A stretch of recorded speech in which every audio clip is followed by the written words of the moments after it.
ఇక రేవంత్ రెడ్డి గారు ఇట్లుంటే ఆయన సలహాదారుడు ఆదిత్యనాథ్ దాస్, ఆయన మీరు అలా చూసి ఉంటారు, ఏం మాట్లాడతాడు అంటే అది కూడా ఒకసారి మళ్ళీ చూపి. ఆదిత్యనాథ్ దాస్ బనకచెర్ల యాడుంది అంటాడు. Banachella is in Java, sir. And look at that location. It is in Prakasham Jilla, sir. Prakasham Jilla. You are facing? No, sir. Facing. ఇక దున్నపోతుందంటే దుడ్డని కట్టేమన్నట్టున్నది. బనకచెర్ల ఏ బేసిన్ అది ఎక్కడుంది అంటే లొకేషన్ అంటే ఈయన ప్రకాశం జిల్లా అంటాడు. బనకచెర్ల ఉన్నది పాత కర్నూలు జిల్లా, ప్రస్తుత నంద్యాల జిల్లా. ఇక ముఖ్యమంత్రి అట్లుంటే ఆయన సలహాదారుడు అంతకంటే గొప్ప గనుడు ఉన్నాడు. అది ఏ జిల్లాలో ఉందో కూడా తెలియదు. ఇక వీళ్ళు రాష్ట్రాన్ని పాలిస్తున్నారు. ఇక నెక్స్ట్ మాట్లాడితే నల్లమల బిడ్డ అంటాడు పొద్దుగాలు వేస్తే. మీరు విన్నారు కదా, నల్లమలకి వెళ్ళొచ్చినా తొక్కుంటూ వచ్చినా పీక్కుంటూ వచ్చినా అంటాడు కదా. ఇక నల్లమల గురించి మాట్లాడతాడు. జర అది కూడా చూపివే లేదా వీడియో? సరే, నల్లమల మీద, నల్లమల తెలంగాణ కిందికి వస్తుందా ఆంధ్ర కిందికి వస్తుందా అని అడుగుతాడు నిన్న. అంటే ఇది నల్లమల్ల పులిమిడ్డ కాదు, వెకిలి మాటల వెర్రి బిడ్డ అని నిన్న తెలుసుకున్నాడు రేవంత్ రెడ్డి. నల్లమల్ల కిందికి వస్తుంది యాడుంటుందని కూడా అడుగుతాడా?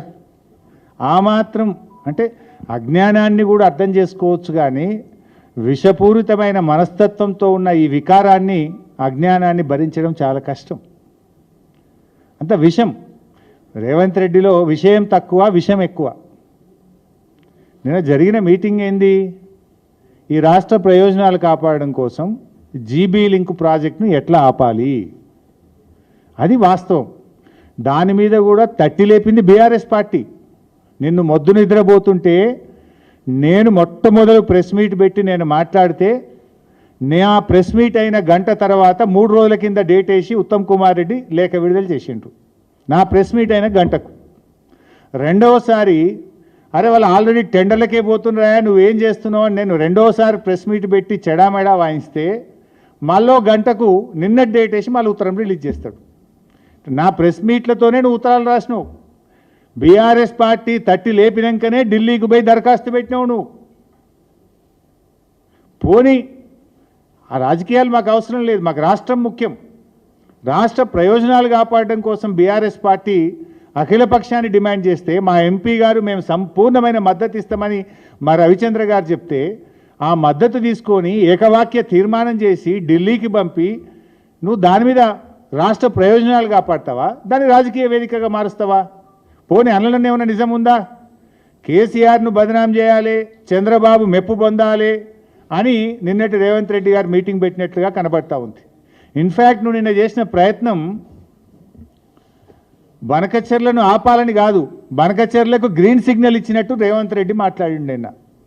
నేను చెప్తా, ఆధారాలతో సహా చెప్తా. ఆ వీడియో ఉందా బాబు? రేవంత్ రెడ్డి గారు బనకచెర్లకు గ్రీన్ సిగ్నల్ ఇచ్చిండు. ప్లీజ్ అండర్స్టాండ్, అంటే చాలా ఇంపార్టెంట్ ఇష్యూ. నేను రేవంత్ రెడ్డి గారు మాట్లాడుతూ ఏమంటాడు, గోదావరిలో ఒక 1000 టీఎంసీలు ఇచ్చేయింది, కృష్ణాలో ఒక 500 టీఎంసీలు మాకు ఇచ్చి నువ్వు ఎంతనే తీసుకుపో, ఎన్నెన్న కట్టుకో, ఏమన్నా చేసుకో అంటాడు. నీ అయ్యసోమ్మా నువ్వెవడు చెప్పడానికి? నువ్వేమైనా రాచరిక పాలన ఉన్నావా? నువ్వేమైనా రాజువా? This is democracy, this is the state of Telangana, there is a constitution. Who are you tell like that?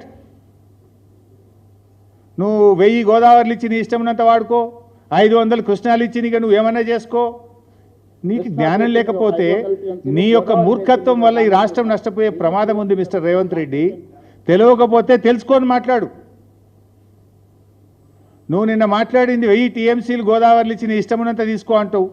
నిన్న నీ ఇంజనీరే ఆయన ఎవరో ఒక ప్రజెంటేషన్ ఇచ్చిండు, ఐ థింక్ డిడి గోదావరి, ఆయన సుబ్రహ్మణ్య ప్రసాద్, నేను చూస్తూ ఉంటే వీడియోలో. ఆ సుబ్రహ్మణ్య ప్రసాద్ నిన్న ప్రజెంటేషన్లోనే స్పష్టంగా చెప్పిండు. ఏం చెప్పిండు? సార్, తెలంగాణ రాష్ట్రము 968 టీఎంసీలకు ప్రాజెక్టులు రూపకల్పన చేసింది. 968 టీఎంసీలకు ప్రాజెక్టులను డిజైన్ చేసి గ్రౌండ్ చేసింది. అందులో 946 టీఎంసీలకు కేంద్ర జలవనరుల సంఘం హైడ్రాలజీ క్లియరెన్స్ ఇచ్చింది. అంత స్పష్టంగా చెప్పిండ్రు. నువ్వు 1000 ఇచ్చిగా మొత్తం తీసుకుపోవటం ఏందాను?